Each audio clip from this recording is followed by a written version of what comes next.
Hello there. Welcome to the final The Case wrap up of season one. Episode 8 was called Hiding, and it was all about Kevin Mailer kind of going to hiding. He wasn't in Oconee County, he wasn't in Walhalla. There were thoughts that he might not show up to court, and what that could mean for these cases and future cases going forward. And so Kirk kind of touched on that, and then he also brought in at near the end a whole new slew of cases that could have that Kevin Mailer could have been involved in or is involved in. I'm joined as always by Harrison. Harrison, how's it going, man? I'm doing good. The finale. It was the finale. Right. It went by so quickly, I know. and I just think this season was fantastic, especially for a first time true crime podcast for Kirk. Like it was. I have no complaints about this podcast. It was great. Yeah, I think this is really like kind of trend setting in that I don't know any other true crime podcast that was going through events as they were happening, as it was being like the narrative was controlled by the present day. It wasn't Kirk going back and just looking at a missing persons case from 1989, and this person in, let's say, Boston was just, well away from it. He just kind of kept it out of his life. And Kirk would go and try to talk to him. No, it's like these were things like he was constantly being involved with missing persons cases from only a couple of years ago. It sounds like only a couple of months ago from the end of it. So I really think this is hopefully like a trend-setting kind of thing where maybe the future of the true crime genre, not just in podcasting, but is that they don't necessarily look at past cases and cases that have gone cold, but they're looking at current cases and they're looking at things that may not have been had as much light shined on it because of particular less reading of like Wikipedia articles, yes, which is a common complaint. Like yes, there was actual investigative work being done by Kirk and Steve, and I think like of course like the downside of this style is that you're going to end up having an open-ended ending, since it is an ongoing investigation. There's no easy way to wrap it up. I think because that's kind of what when people look at cases and say, oh, what could we make a true crime podcast about, or a series or something, they look at, okay, where does this end? Is it a satisfying ending? With something like the case, especially looking at Kevin Mailer, it doesn't have a definite ending right now. There's no end in sight. It could go on for, if Kevin decides to start talking and telling the truth tomorrow, it could end in a month. If not, it could go on the rest of our lives. And so it's I definitely do like the approach that this season took, and I hope to see and hear more about ongoing cases in lesser known areas in the future. Definitely. And I think that was kind of Kirk's goal, was to kind of put pressure on, public pressure on these detectives. And I know you said beforehand that police work was going on during the case, but I mean, it wasn't going on by actual police for the most part. It was going on by Kirk and Steve, because from the sounds of it, especially like from the beginning of this episode, when they kind of go back around to Kevin Craig's death, and they're talking about how it's possible that he was injected with insulin and he died of a diabetic shock that way. And then you hear the police talk and they're like, oh, we didn't do an autopsy. We sent away a piece of tissue, but it could have deteriorated and there was no form of foul play. And it just sounds like these police just, hopefully what's done is done in the past. But I think looking forward to the future is what this podcast really is trying to do. Is trying to help families and victims of future. Definitely. So yeah, I think if we want to begin on just like the breakdown of the episode, the insulin kind of thing is our kind of like, if you want to talk about old like true crime podcast like tropes, like that's your reveal for the finale. If you want to call it a reveal. Yeah.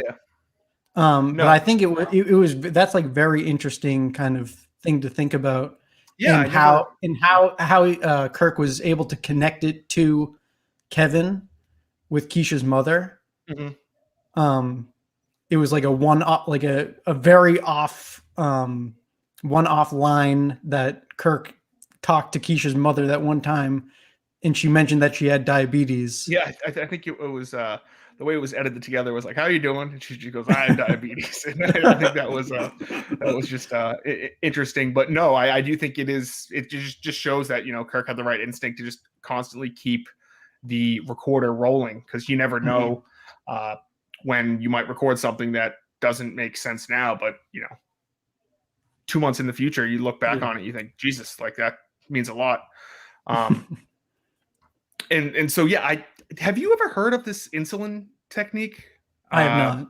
and neither have I. I thought it was very interesting, especially when I believe it might have been Kirk, but I believe it might have been Steve says that the insulin has such a short half life that it like Mhm. pretty much like disappears from your body after a short amount of time, and it really sounds like it's the perfect like killer. Where Mhm. if you want someone to die, you just I never would have thought of putting insulin in heroin to spike it or Yeah. to make it a lethal dose. But it sounds like it definitely is a possibility. It sounds like this is what was used to kill Craig. Mhm. And it sounds like Mailer was definitely involved in this. So Mhm. The I, only thing it, I don't think they meant. Did they mention how long it took? Like it. they did say insulin had a short half life. No. Like not like how long. Like how long would it take for him to die if he was if there was an overdose of insulin? I don't believe they mentioned that, but I do think they said like you can go into like diabetic shock and kind of not know where you are, and kind of lose yourself before you actually Mm-hmm. end up dying, Because which kind of is like if it took, I don't know if it took days, but that might be the reason why Kevin Mailer returned to the house a couple times. mm, Like he kept coming back, right? To Craigville. yeah.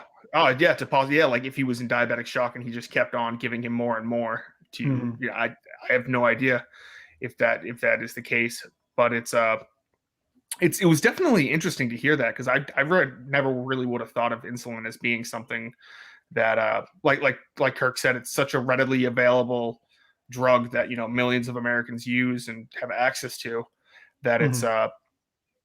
I was kind of shocked that to know that it has such deadly potential. Mm-hmm. And like you said before, like he did have easy access to it with Mm-hmm. Keisha's mother being a diabetic and needing insulin. Um, Yeah, I and believe insulin is fairly expensive, so mhm, him having that connect like that way to get it without without paying, just stealing yeah, it yeah, from Keisha's mom. yeah. It's I will say it is nice that the detective said they're going to test blood sugar levels in the Yeah. future. Especially because if this is a common thing, and it sounds like it might be a common thing, especially near the end of the episode as they get into more missing people and murdered people. Um, if they test it in the future and there's that common link, like Kirk said, this could be a serial killer Mm-hmm. on our hands. So it is nice that they're going to be testing for the future. There's really nothing you can do about the past. I know they said that like the syringe that was next to Kevin Craig is no longer in the possession of the police, Mm-hmm. and things are no longer able to be done. There's nothing we can really do about the past, but it's nice to know that the future Mm-hmm. of Walhalla hopefully has a brighter outlook because Mm-hmm.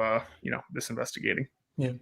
Another kind of like not really on the insulin, more of about Kevin Craig. Mm-hmm. One of the interesting pieces that Kirk brought up was that Mailer had always said that Kevin Craig was his best friend when he moved to Walhalla, and Yeah, it turns out that Kevin Craig was 12 when when he moved down there. yeah, or I think or something ridiculous where like He was there's no 12 and chance Mailer they was would. 32. Yeah. Yeah, there's no chance they would have been best friends or whatever he said, and it really does sound like something he would say, especially given the way he sounds like in episode uh 5 and 6, where he's talking about the lie detector test he's taking and just the things he's making up and lying. It definitely sounds like something he would say, like, oh, I've been best friends with this person, ever since I moved down here. I was, no one was more devastated by his death than I was. Meanwhile, you hear other people, that Kevin Craig was dealing with like a bunch of, kind of PTSD from perhaps the Faith death. And that's why Kevin Craig ended up dead was Mailer was covering his tracks, which is scary in and of itself, because if someone's willing to kill to cover up their killing, it's like, when does it end? It only ends when this person gets thrown away and locked up in jail, because if you're willing to do the the worst deed in the entire world, murder, and you keep having to do it to cover up for yourself, it's a never ending trail. Well, I would assume if Kevin was okay with it once, and if he is a serial killer, then he wouldn't have a problem. Yeah, but it's just I know there was some talk in the episode about whether or not Kevin would show up to court this week, and so the update on that is he did show up to court. I believe they scheduled it. His sentencing or his hearing is a month or two out. So hopefully, I know Kirk said on the Kirk Minahan show today that him and Steve will be doing something in relation. I don't know if it's going to be kind of like an epilogue sort of thing. I know Kirk has said he's wanted to keep season 1 to 8 episodes.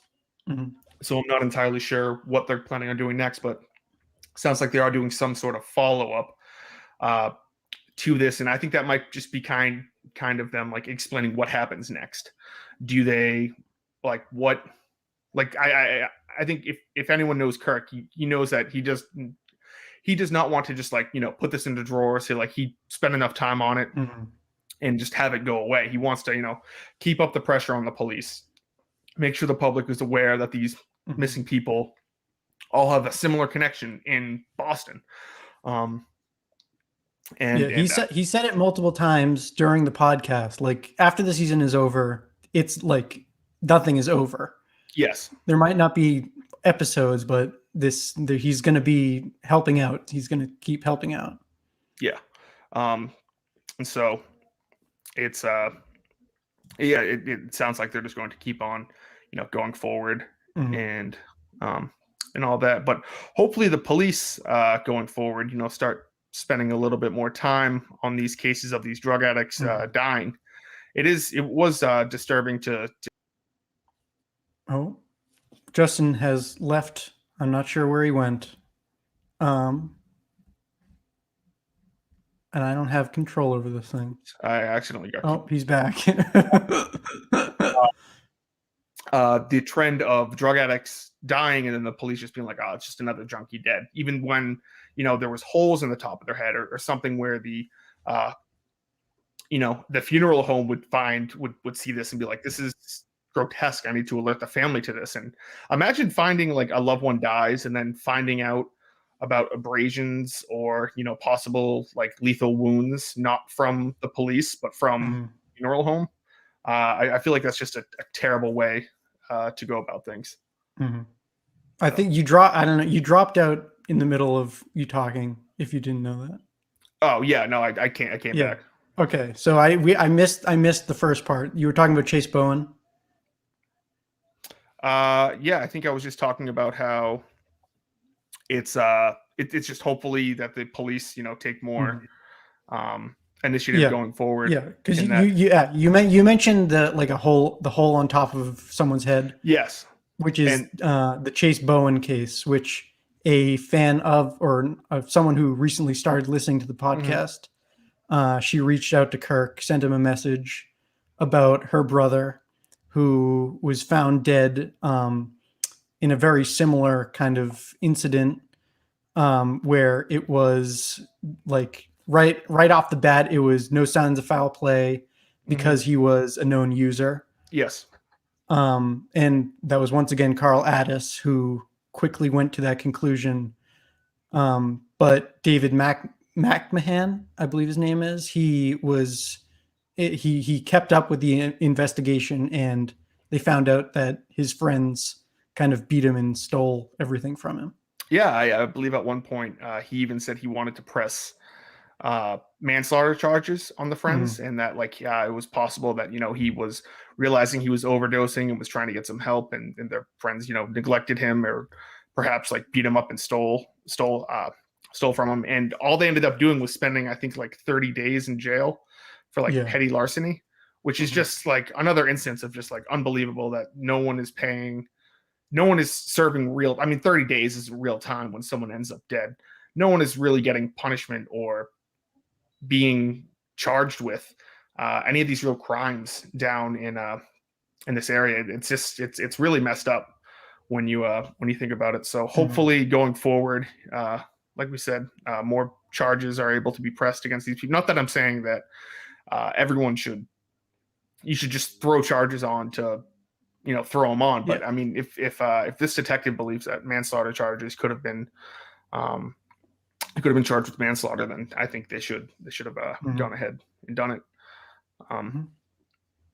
And it's I mean it's just telling that that like I think they said 5 people from Walhalla have ended up dead or gone missing in the past couple of years, and they all have the commonality of meth, and and Kevin Mailer is a known meth user.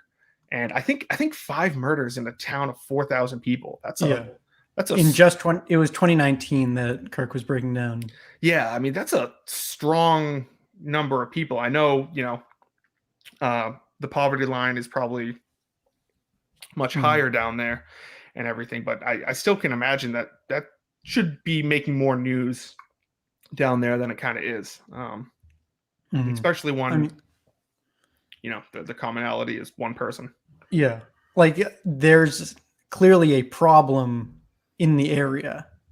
But I think that many deaths kind of going back to back, and you can kind of connect the dots a little bit, should be kind of a red flag to like investigate a little more. Stop going with no signs of foul play. Yeah.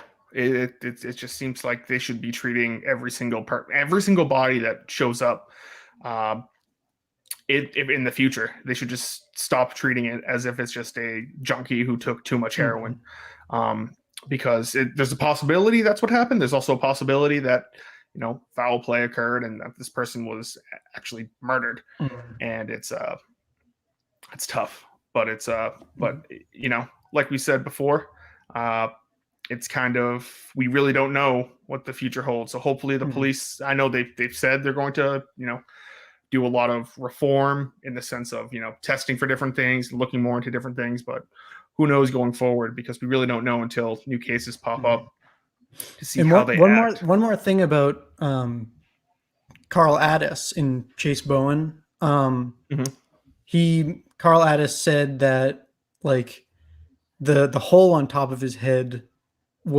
could have been due to like him rolling around on the ground due to the overdose, which is a similar thing he said about April Jones and the wounds on her, which Kirk said were horrifying. Defensive.